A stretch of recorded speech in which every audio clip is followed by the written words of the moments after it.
Hi everyone, I'm so excited to be back. Can't wait to be out on court and I hope to see you there. The roar started before she even cleared the gate. Inside an arrivals hall in Austria, red, white, and blue flags waved under the bright fluorescent lights as dozens of voices chanted one name. When 20-year-old Alexandra Eala stepped through the doors, the scene looked less like an airport and more like the entrance to a stadium. Austria is home to roughly 30,000 Filipinos, and many of them seemed to be there to welcome her. She had not yet hit a single practice ball at the Upper Austria Ladies' Linz, and she had not even reached her hotel, yet the energy surrounding her arrival already felt like tournament day. What followed raised bigger questions about whether the modern tennis calendar, particularly under the Women's Tennis Association, is prepared for the kind of fan movement now forming around her. Just 72 hours earlier, Eala had been training intensely on the clay courts at the Rafael Nadal Academy. Footage posted on March 31st showed her grinding through long baseline rallies as she prepared for her first appearance in Linz as a seeded player in a WTA 500 draw. Her ranking had slipped to number 45 after a tough exit at the Miami Open, and the European clay swing offered her a clear opportunity to climb back toward the top 30. But the moment she landed in Austria, it became obvious that rankings tell only part of the story. The Linz Open is a respected WTA 500 event with a competitive field, including defending champion Ekaterina Alexandrova. The venue, however, is known for being intimate, something that now suddenly looks like a major challenge. According to several tennis analysts, the tournament's capacity may be far too small for the wave of support Eala attracts. One expert put it bluntly, tens of thousands of Filipinos live in Austria alone, and millions more across Europe could easily travel to watch her play. Critics argue that limited seating allocations and tight venue policies risk preventing what some call the Filipino tennis army from fully showing up. While the exact details of ticketing decisions remain unconfirmed, the pattern around Eala has become impossible to ignore.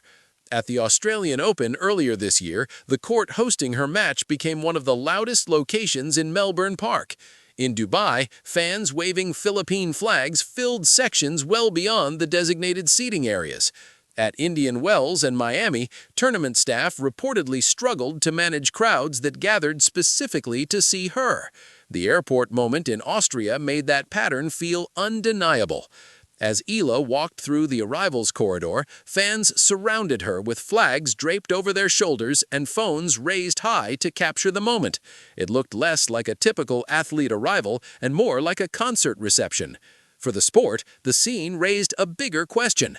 If this level of global fan energy continues to grow around one young player, can existing tournaments truly keep up with it?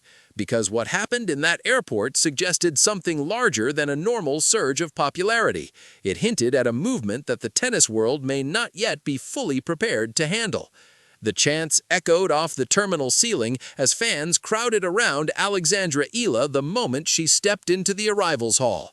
This was not a staged publicity moment, and there were no media teams orchestrating the scene.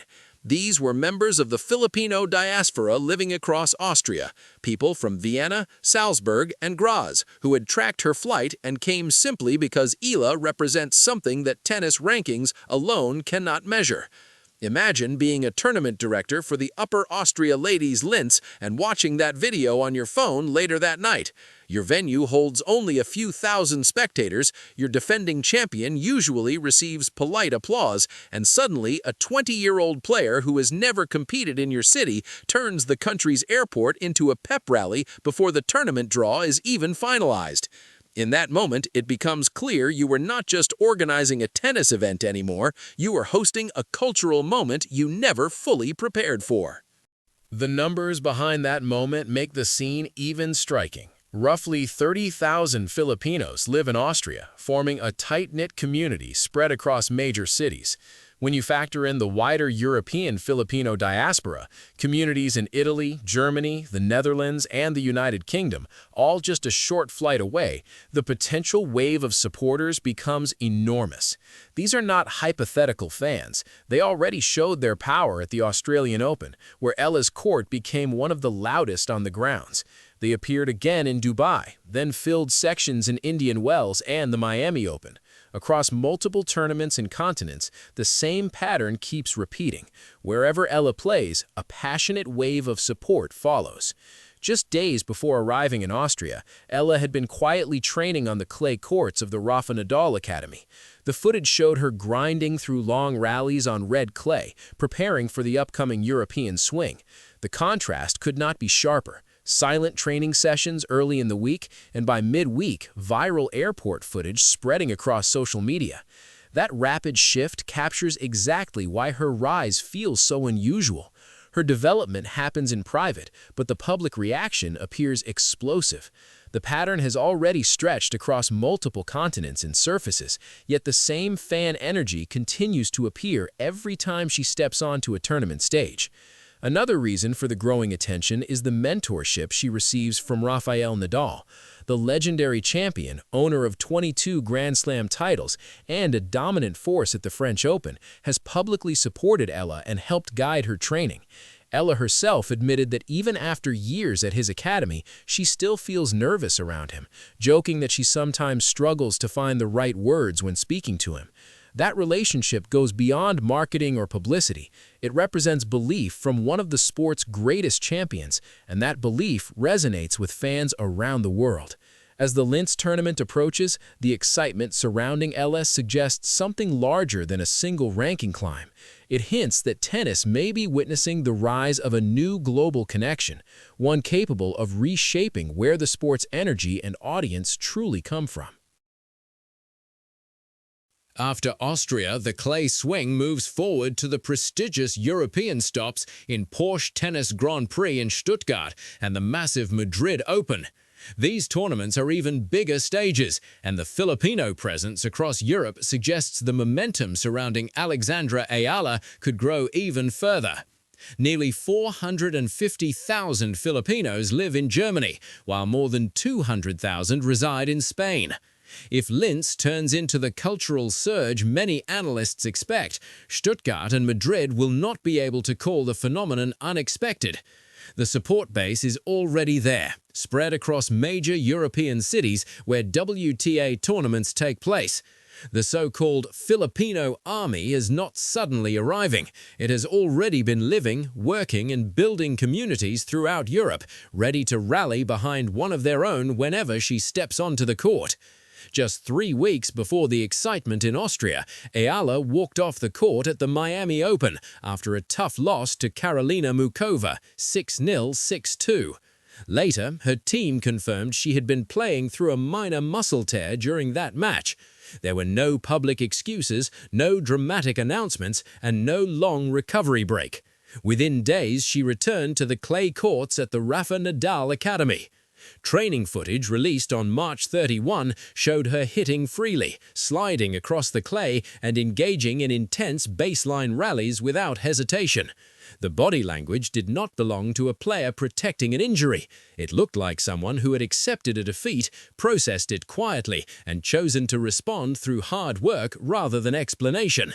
That contrast captures the unique rhythm of Eala's rise.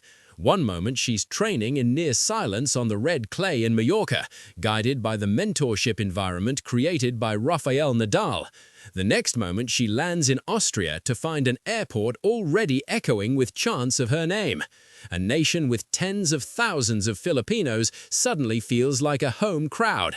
Flags wave, phones record every second, and a tournament that expected a typical week of tennis suddenly faces the possibility of hosting something far larger.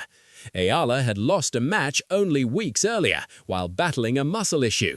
Yet she responded not with retreat but with preparation, boarding a plane to a country where supporters were already waiting before she even arrived. Now professional tennis faces a decision it has tried to postpone: either adapt to the cultural momentum building around Eala or continue pretending that traditional venue sizes and old ticket models can contain a movement fueled by millions of overseas Filipinos. The answer may begin to reveal itself when the Upper Austria Ladies Linz begins on April 6th. The phrase "Laban lang," keep fighting, echoed through the Austrian airport and now travels with her into every arena she enters. For many fans who followed her journey long before the headlines, this moment feels less like a surprise and more like confirmation. The question now is simple: will Linz embrace the wave of support surrounding Alexandra Eala, or will it repeat the same miscalculation other tournaments have already made?